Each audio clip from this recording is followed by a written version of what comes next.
5월은 가정의 달입니다. 교회도 가정입니다. 교회라고 하는 것을 가장 간단하게 정의한다고 하면 예수 그리스도를 우리의 구주로 고백하는 성도들의 모임, 그것이 교회입니다.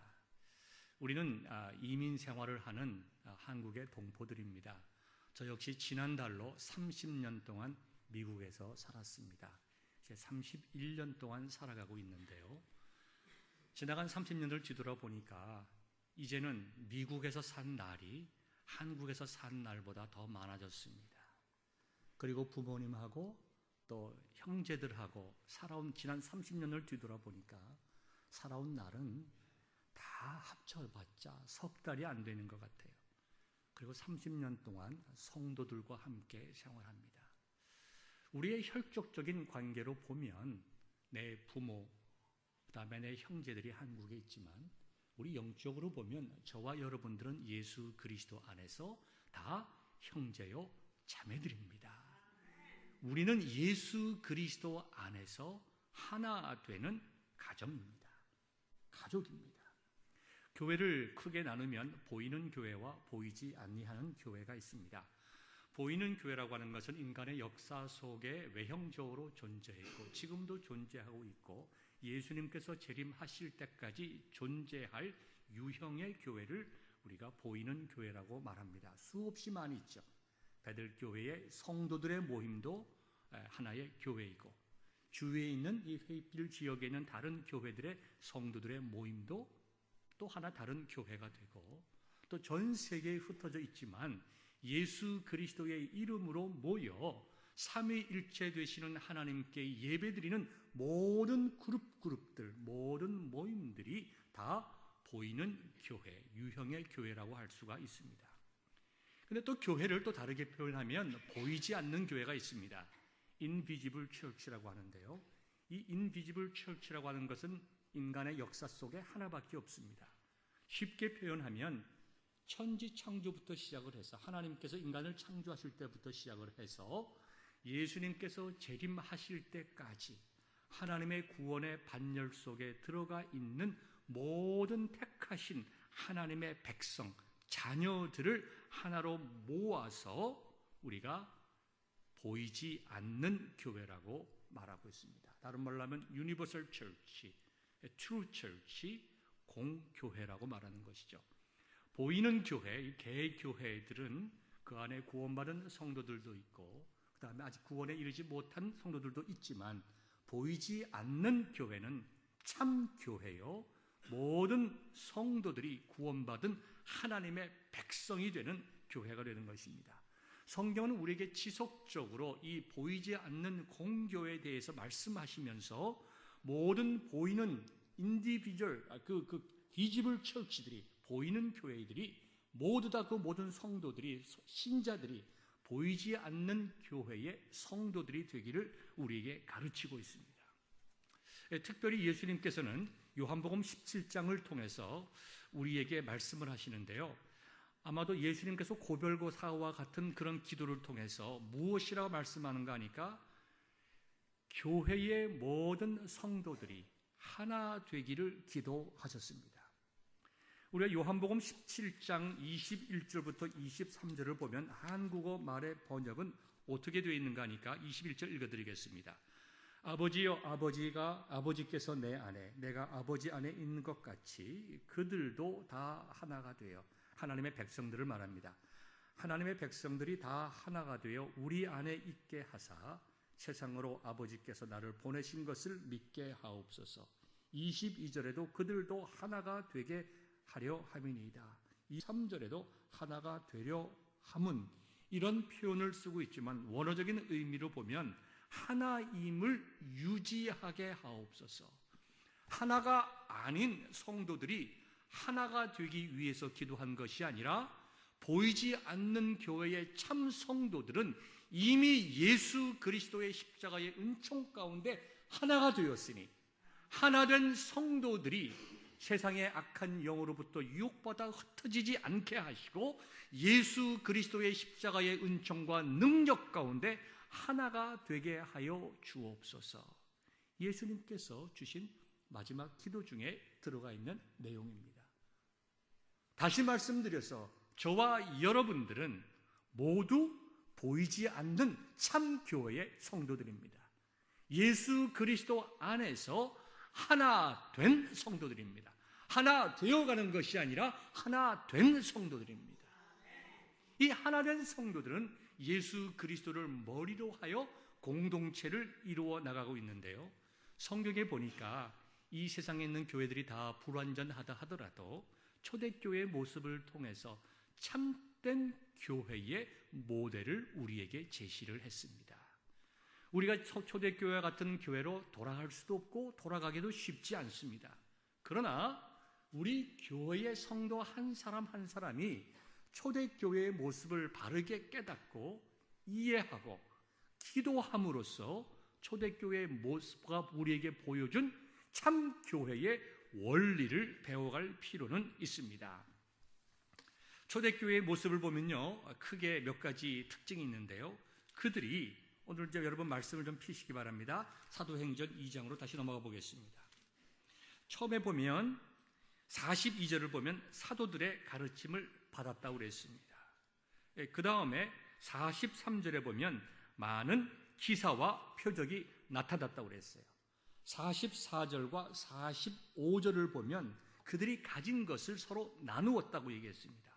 46절을 보면 성도들의 가정과 삶 속에 기쁨이 충만했다고 그랬어요. 47절을 보면 세상 사람들이 그 초대교회의 모습을 보며 칭찬하고 하나님께 영광을 돌렸다고 하였습니다. 놀라운 일이죠. 오늘 본문의 말씀을 바르게 이해하기 위해서 우리는 초대교회가 처한 그때의 모습으로 돌아가 봐야 됩니다. 과연 우리가 우리의 재산을 다 나누면서 신앙생활을 하는 것이 옳은가? 초대교회로 돌아간다고 하는 것은 내 가진 모든 소유들을 팔아서 헌금하고 가난한 사람들에게 도와주고 필요한 사람들에게 나누어 주어야 하는가? 성경은 전체적으로 우리에게 그렇게 가르치고 있지 않습니다. 모든 재산을 다 팔아서 가난한 사람들을 나누어 주어야 참 하나님의 백성이고 그렇게 하는 선행이 구원받는 기준인 것을 우리에게 가르치고 있지 않습니다. 그럼에도 불구하고 초대교회의 그 나눔 속에는 참 교회의 원리가 들어있다는 것입니다. 자, 초대교회를 보면 그들이 무엇보다도 은혜를 받았습니다. 초대교회를 이루었던 그 핵심 멤버들은 여러분들이 사도행전에 나와 있는 것과 같이 성령의 뜨거운 체험을 했습니다. 성령의 충만함을 경험했습니다. 그래도 그들의 마음속에 예수님께서 주시는 은혜와 기쁨이 충만했습니다. 그 기쁨이, 그 받은 은혜가 자발적으로 즐거움으로 다른 사람들을 섬기는 신앙의 표현으로 나타나게 되었습니다. 두 번째는 좀 신학적인 이유인데요, 초대교회 성도들의 마음속에는 예수님께서 곧 재림할 것이라는 재림에 임박한 그런 긴장감이 있었습니다. 예수님께서도 예루살렘에 무너질 것을 말씀하셨습니다. 또 사도 바울 역시 예수님께서 곧 자신의 생전에 재림할 것이라고 믿고 사역을 진행을 하였습니다. 그러다 보니까 초대교회에 있는 성도들은 예수님께서 내가 속히 오리라 하신 그 말씀을 나 당대에, 우리 교회 당대에 예수님께서 오실 것으로 믿고 소망을 가지고 그들이 신앙생활을 했습니다. 여러분의 마음속에 예수님께서 한 달 뒤에 오시라는 확실한 믿음과 약속의 근거가 있다고 하면 여러분 한 달 동안 무엇 하시겠습니까? 여러분이 열심히 예배드리고 섬기고 봉사하고 어려운 사람들을 돕고 하지 않겠습니까? 그런 것처럼 오실 예수님을 소망하면서 그들은 자신의 삶을 나누기 시작했는데 2주 전에 여러분들과 함께 나눈 말씀처럼 하나님 나라의 보화를 쌓는 것을 히브리 사람들은 구제에 두었습니다. 내가 다른 사람을 구제하는 것, 어려운 과부들과 고아들을 돕는 것은 보물을 하늘에 쌓아두는 일이라고 그들은 믿었습니다. 그렇기 때문에 곧 재림할 예수님과 함께 새로운 나라를 건설하고 하나님의 나라를 건설하고 천국을 이 땅에 실현할 것을 소망하면서 그들은 어려운 사람들을 돕고 힘든 사람들, 가난한 사람들을 도움으로 하나님 나라의 보물을 쌓아가기를 원했던 것입니다. 그러나 그 참된 나눔, 참된 섬김, 예수님의 재림을 소망하는 그런 마음들은 그때나 지금이나 동일하게 우리의 참된 교회의 기준이 되어야 되고 성도들의 신앙생활이 기준이 되어야 한다는 것입니다. 오늘 본문의 말씀을 보면서 저는 여러분들에게 몇 가지 말씀을 드리고자 합니다. 첫째, 우리가 공동체로서의 교회, 예수 그리스도를 머리로 한 공동체로서의 교회를 유지하고 예수님께서 기도하신 것처럼 이미 하나 된 우리들이 예수님이 재림하실 그때까지 하나됨을 유지하기 위하여 어떻게 섬겨야 될 것인가? 어떻게 우리가 신앙생활을 해야 될 것인가? 첫째는 우리의 신앙생활 속에, 우리의 교회 속에, 우리의 모든 영적인 활동 속에 예수 그리스도의 복음이 기초가 되어야 된다는 것입니다.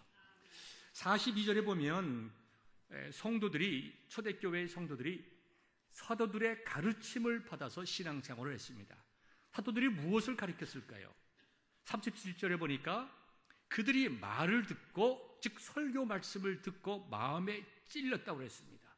어떤 말씀을 선포했냐면 베드로와 사도들이 인간의 죄악된 모습을 선포하고 죄인을 위하여 오신 예수 그리스도의 은혜를 선포했습니다.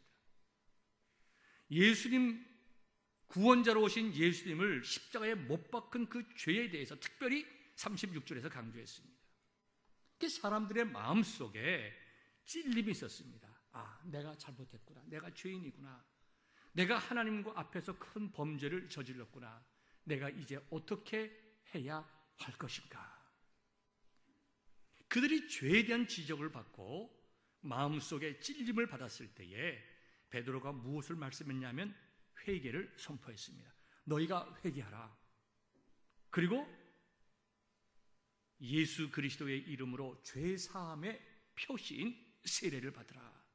그리고 성령의 충만함을 받으라. 무슨 내용입니까? 죄를 회개하고 구원받아 예수님께서 베푸시는 모든 은혜와 복을 누리는 삶을 살라는 것입니다. 즉 십자가의 복음을 선포했습니다. 그래서 복음이 교회의 기초가 되어야 합니다. 그래야 우리는 예수 그리스도를 머리로 하여 공동체를 이루어 나갈 수가 있습니다. 오늘날 복음이 사라진 교회의 모습을 보게 됩니다. 교회에서 인간의 죄악을 지적하지 아니하고 사람의 귀를 즐겁게 하는 메시지가 많이 선포가 됩니다. 예수 그리스도의 중심의 교회, 예수 그리스도 중심의 예배, 예수님 중심의 복음적인 메시지가 사라지고 사람 중심의 교회, 사람의 세상적인 복을 강조하는 교회, 그 다음에 이 땅에서 잘되고 부자되고 건강하고 오랫동안 행복하게 살아가는 교회, 여기에 초점을 맞추어서 메시지와 교회가 예배가 진행되고 있습니다. 모든 교회가 다 그런 것은 아니지만 하나님께서 우리의 예배를 어떻게 받으시는가, 우리가 드리는 예배를 하나님께서 어떻게 보시는가, 하나님께서 우리의 심령을 어떻게 보시는가를 먼저 생각하고 회개하고 지속적으로 하나님의 말씀이 우리에게 강조하는 대로 예배를 드리기보다 사람들이 예배를 어떻게 느끼는가, 우리 교회에 와서 사람들이 좋은 느낌을 가지고 돌아가는가, 거기에 초점을 맞추다가 보니까 처음에는 좋은 것 같고 사람들이 즐거워하는 것 같지만 시간이 갈수록 영적인 능력을 소멸해가는 교회, 하나님의 은혜와 역사가 사라져가는 교회, 하나님의 말씀보다, 하나님의 음성보다 사람의 목소리가 크고 사람의 목소리가 들리는 교회로 전락하고 마는 것입니다. 그렇게 되면 예수 그리스도 안에서 하나됨을 유지하지 못하고 교회가 나누어지고 갈라지게 되는 것입니다. 그러므로 우리는 예수 그리스도 안에서 참된 영적 공동체를 유지해 나가기 위해서는 예수 그리스도의 십자가의 복음 위에 든든히 서가는 교회를 만들어 가야 하는 것입니다. 두 번째로는 참된 성도의 교제를 나누는 교회가 되어야 됩니다. 여기 보니까 성도들이 교제를 했습니다. 믿는 사람들이 다 함께 생활하면서 물건들을 통용하고 재산과 소유를 팔아서 필요한 사람들에게 나누어 주었습니다. 함께 성전에서 예배를 드리고 집에서 교제를 하고 나눔을 가졌습니다. 지금으로 말하면 주일 예배도 드리고 수요 예배도 드리고 금요 예배도 드리고 구역 예배도 드리고 큐티 모임도 하고 바이블 스터디도 가지고 집사님 집에서 장로님 집에서 목사님 집에서 함께 모여서 즐거워하고 음식을 나누고 친교하고 그렇게 성도들이 참된 교제를 나누었다는 것입니다. 우리 이민 생활을 보면 참으로 바쁩니다. 참으로 어려워요. 저도 신방을 가면 가급적이면 교우들에게 피해를 주지 않기 위하여 애를 씁니다. 식사 시간을 피하고 음식을 나누는 것을 가급적이면 하지 아니하고 간단한 차 한잔 나누면서 신앙적이고 영적인 얘기를 나누는 신방을 하고 있습니다. 이민 생활이 힘들면 힘들수록 우리가 놓치면 안 되는 것이 있는데 그것은 성도들의 교제입니다. 복음 안에서 성도들이 사랑하고 삶을 나누는 그런 교제가 우리에게 있어야 영적인 일치성을 우리가 유지해 나갈 수가 있습니다. 우리가 영적인 일치성을 유지하면서 성도의 교제를 하기 위해서는 우리의 신앙생활의 핵심이 예수 그리스도의 은혜가 주는 사랑과 용서와 기쁨과 평안과 위로의 근거를 두어야 됩니다. 우리의 기쁨의 근거가 무엇인가? 우리의 소망의 근거가 무엇인가? 나와 너의 만남 속에서 함께 신앙생활하는 이 모든 관계의 가장 근본적인 무게중심이 어디에 있는가? 거기에 대해서 분명한 깨달음을 가지고 있어야 됩니다. 내가 누구인가를 먼저 생각해야 됩니다. 나는 하나님의 사랑받은 자녀이다. 나만 사랑받은 것이 아니라 김 집사님도 사랑받으신 분이고 나만 예수님의 은혜로 구원받은 자가 아니라 최 집사님도 예수님의 은혜로 구원받은 자이고 나만 천국 가는 복된 백성이 아니라 저기 이 집사님도 하나님의 은혜와 축복, 복으로 말미암아 천국 가는 백성이다. 우리가 서로를 바라보면서 예수님의 십자가라는 은혜의 창으로 서로를 바라보아야 됩니다. 예수님의 정말 주시는 평강이라는 윈도우로 서로를 바라봐야 됩니다. 그래야 우리 안에서 참된 성도의 교제가 있을 수가 있습니다. 어떤 글에서 읽은 것인데요. 미국의 이민자 중에 한 사람이 미국에 이민을 살면서 22년 동안 교회를 다니신 분이 있습니다. 교회도 다녔는데 아주 열심히 다녔다고 그래요. 근데 22년 동안 교회를 다녔는데 118번 교회에 등록하고 교회를 떠났다고 합니다.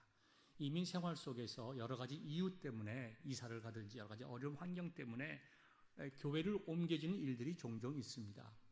그러나 22년 살면서 118번의 교회를 옮겼다는 거예요. 이분은 교회를 등록하자마자 교회를 등록하고 등록하자마자 그 교회가 무엇이 잘못된 교회인가를 찾기 시작하는 사람입니다. 그래서 자기 일기에다가 이 교회는 무엇이 잘못됐고 이 교회는 무엇이 잘못됐고 그것을 적어서 그 교회에 제출하고 이 교회는 바른 교회가 아니다라고 다른 교회로 갑니다. 이렇게 22년 동안 118개의 교회에 등록한 경험이 있는 사람이 때가 되매 하나님이 부르셔서 천국에 가셨겠죠. 장례식을 치러주는 교회가 없습니다. 마지막 118번째 교회의 목사님이 불쌍히 여기는 마음으로 그분을 장례식을 치러드렸다고 합니다. 오카는 목사님이 살아생전에서 이런 말씀을 하셨어요. 그분의 목회 경험을 이야기하면서 한 번은 금요 예배가 끝났는데 한 성도가 목사님에게 다가왔답니다. 와서 목사님, 제가 지난 3년 동안 목사님의 설교를 한 번도 빠지지 않고 들었는데 목사님이 설교하시면서 잘못된 표현, 좀 정확하지 않은 부분을 제가 여기에 다 적어봤습니다. 목사님께서 참고해 주시길 바랍니다. 그러면서 그 노트를 목사님께 들이드리는 거예요. 그때 돌아가신 그 오카른 목사님이 이런 말씀을 저희들에게 이제 하셨어요. 세상에 참 이상한 사람도 다 있다. 하나님의 말씀을 들으면서 왜 그런 방식으로 들을까? 왜 교회를 나가면서 단점을 찾기 위해서 교회를 나갈까? 왜 말씀을 들으면서 트집을 찾기 위해서 말씀을 들을까? 우리는 은혜 받은 자들입니다. 용서받은 자들이에요. 이 세상에 그 누구도 완벽한 사람이 없고 완벽한 교회가 없습니다. 우리가 완벽하기 때문에 그 교회를 다니는 것이 아니라 하나님께서 나로 하여금 그 부족한 부분을 채우고 그 연약한 부분에 힘을 보태서 좋은 교회, 아름다운 교회, 은혜가 풍성한 교회로 만들려고 저와 여러분들을 이 자리에 모아주신 것입니다. 그러한 생각이 있어야 우리는 주님의 교회에서 바르게 신앙생활을 하고 기쁨과 감사와 평강을 누리게 되는 것입니다. 초대교회를 보면은 많은 사람들이 있었습니다. 학자들에 따라서 정확한 수를 이야기할 수 없지만 학자들에 따라 한 10,000명 정도가 되지 않았을까. 3,000명씩 예수님을 믿고 세례받는 사람들이 있었습니다. 한 10,000명 정도, 어린아이들까지 포함해 한 10,000명 정도의 교인들이 있었을 텐데 그 안에는 여러 사람들이 있었을 거예요. 지금의 교회가 그러하듯이 아직까지 신앙 고백이 제대로 되지 않은 분들도 있었을 것이고, 어떤 분들은 구경 삼아서 오신 분들도 있었을 것이고, 어떤 분들은 예루살렘 교회에 나가면 가난하고 어려운 사람들 많이 돕는다고 그러더라. 도움을 받기 위해서, 아니면 병 낫기 위해서, 문제를 해결하기 위해서, 아니면 그냥 특별한 이유 없이 그냥 한번 가보기 위해서 여러 가지 이유로 성도들이 그 안에 교우들이 모였겠지만 그 교회를 이끌고 가고 있는 핵심 멤버들은 누구였습니까? 성령의 충만함을 경험한 사람들이었어요. 오순절 다락방에서 성령의 뜨거움을 경험한 사람들이었어요. 숫자가 문제가 아니라 하나님에게 확실한 믿음을 가지고 예수 그리스도의 은혜를 충만하게 경험한 사람들이 많은 사람들을 섬기고 돌보았다는 것을 우리는 알 수가 있습니다. 그렇기 때문에 우리는 신앙생활을 하면서 예수 안에서의 아름다운 신앙의 공동체를 유지해 나가기 위해서 내가 먼저 섬기는 자들이 되어야 됩니다. 내가 은혜 받는 일에 열심을 내야 됩니다. 내가 예수 그리스도의 평강을 유지하기 위해서 주님 주시는 은혜를 내가 유지하고 발전시키고 뜨거운 믿음을 가지기 위해서 내가 애쓰는 성도들이 되어야 하는 것입니다. 그래야 나로 말미암아 내가 살고 나로 말미암아 옆에 있는 교우들이 함께 살아나가는 것입니다. 예수님께서는 우리들에게 좋은 모범을 보여주셨습니다. 요한복음 13장을 보면 예수님께서 귀한 말씀을 저희들에게 주셨는데 여러분들에게 좀 읽어드리도록 하겠습니다. 요한복음 13장 34절을 보겠습니다. 새 계명을 너희에게 주노니 서로 사랑하라. 내가 너희를 사랑한 것 같이 너희도 서로 사랑하라. 35절의 말씀입니다. 너희가 서로 사랑하면 이로써 모든 사람이 너희가 내 제자인 줄 알리라 그랬어요. 그러니까 초대교회는 성도 간의 사랑이 굉장히 풍성한 교회였어요. 그래서 세상 사람들이 저기는 진짜 교회다. 참 좋은 교회다. 하나님의 영광과 역사가 일어나는 교회다. 세상 사람들이 다 알고 인정했습니다. 자, 여기 보면요. 새 계명을 너희에게 주노니 서로 사랑하라. 내가 너희를 사랑한 것 같이 너희도 사랑하라고 하신 말씀에 그 상황이 뭔가 하면요. 예수님께서 제자들의 발을 씻기신 현장입니다. 요한복음 13장을 보면 예수님께서 제자들의 발을 씻기셨습니다. 발을 씻기신 후에 그 다음에 하신 말씀이 바로 오늘 제가 조금 전에 읽은 34절과 35절 새 계명에 관한 말씀. 내가 너희를 사랑한 것 같이 너희도 사랑하라는 말씀입니다. 자, 예수님께서 이 말씀을 하셨을 때에 제자들이 그 말씀을 어떻게 받아들였겠어요? 3년 동안 예수님께서 제자들과 함께 하시며 가르치며 생활하시면서 여러 가지 사랑을 보여주셨겠지만 특별히 이 말씀을 들었을 때에 제자들의 심령 속에는 예수님께서 자신들의 발을 씻겨준 것에 대해서 느끼고 그 말씀과 연관지어서 새 계명, 내가 너희를 사랑한 것 같이의 그 사랑의 의미를 깨달았을 것입니다. 요한은 예수님께서 발을 씻어주시던 그 모습을 표현하면서 이렇게 13장 4절에 기록을 했습니다. 저녁 잡수시던 자리에서 일어나 겉옷을 벗고 두르시고, 예수님께서 겉옷을 벗으시고 제자들의 발을 씻어 주셨습니다. 그런데 이 겉옷을 벗고란 말의 이 원어적인 의미를 보면 옷을 벗는다는 의미는 없습니다. 그대로 제가 직역을 하면 예수님께서 겉옷을 옆에다 두시고 그 다음에 수건을 통이고 발을 씻으셨다는 말이에요. 그리고 예수님께서 겉옷을 벗는다는 표현이 자연스러운 표현임에도 불구하고 예수님께서 겉옷을 옆에 두시고라는 부자연스러운 표현을 썼어요. 그것은 요한이 하나님의 성령의 은혜로 말미암아 예수님의 마음을 우리들에게 전달하는 거예요.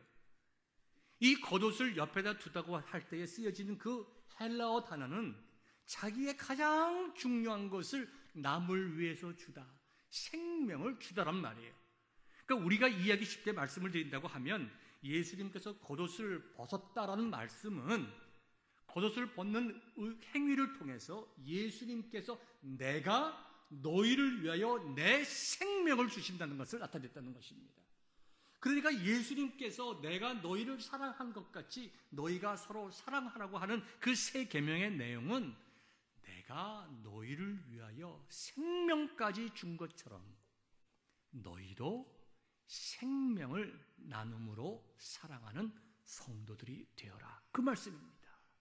자, 재산 정도가 아니죠.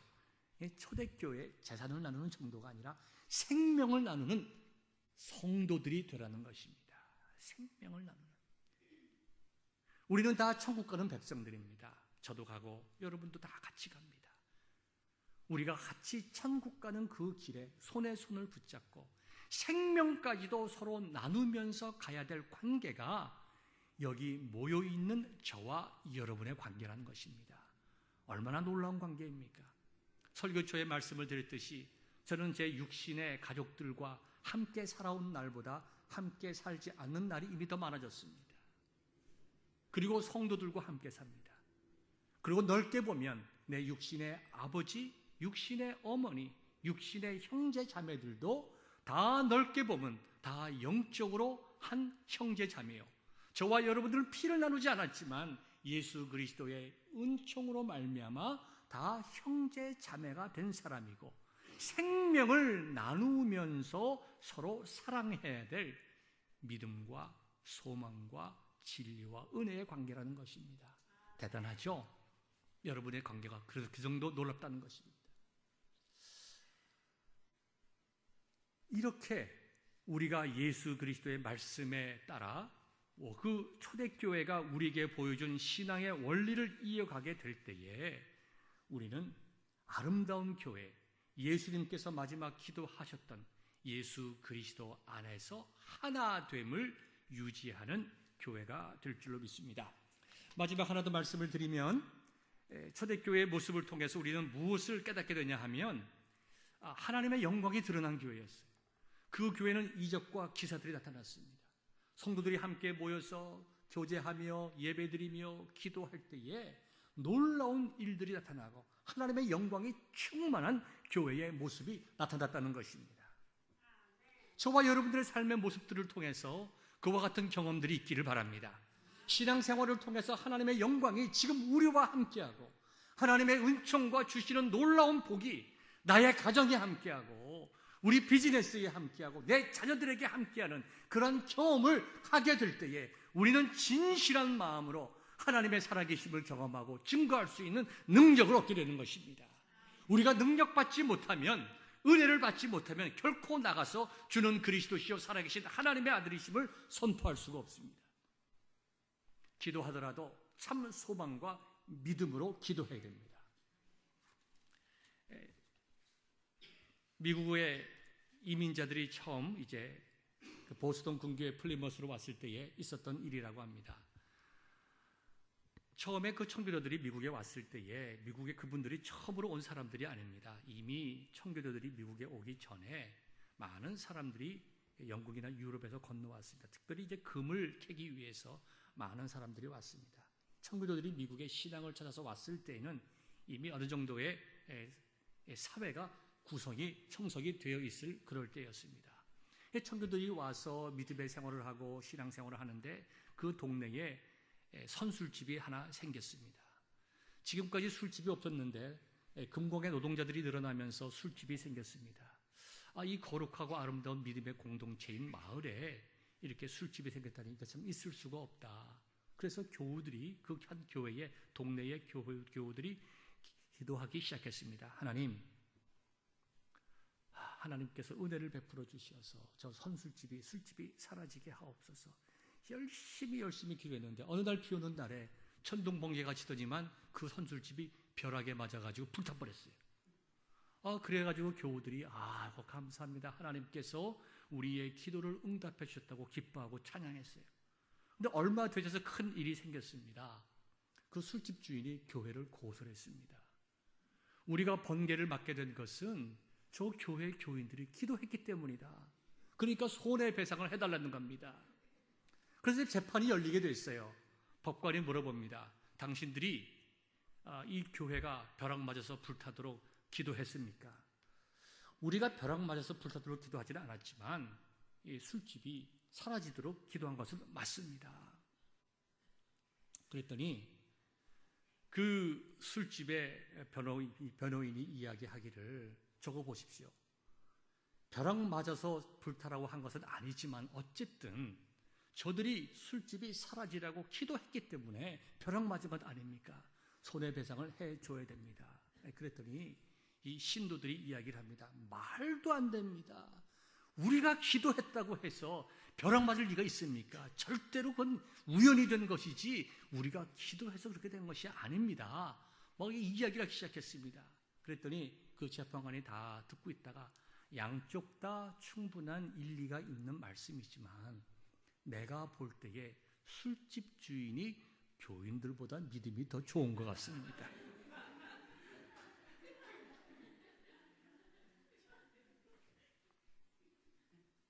참된 기도, 하나님의 능력이 나타나는 기도는 우리의 유익을 위한 기도가 있어서는 안 됩니다. 복음을 위한 기도, 생명을 살리는 기도, 하나님의 영광을 드러내기 위한 기도, 그 기도의 제목이 나의 비즈니스든 나의 자녀들의 문제이든 내 건강의 문제이든 모든 기도의 궁극적인 목적이 하나님의 영광에 두고 기도가 될 때에 여러분의 삶 속에 초대교회 같은 능력이 나타날 줄 믿습니다.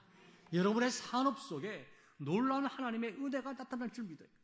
그래서 초대교회와 지금의 현대교회가 매우 다르지만 이 세상에 있는 보이는 교회가 불완전한 교회이지만 하나님께서 우리들에게 초대교회의 모습을 보여주면서 이와 같이 예수 그리스도 안에서 하나 되고 은혜와 축복과 능력과 특별한 기도의 능력이 나타나는 교회를 만들어 나갈 것을 우리에게 요청한다고 우리는 믿어야 되는 겁니다.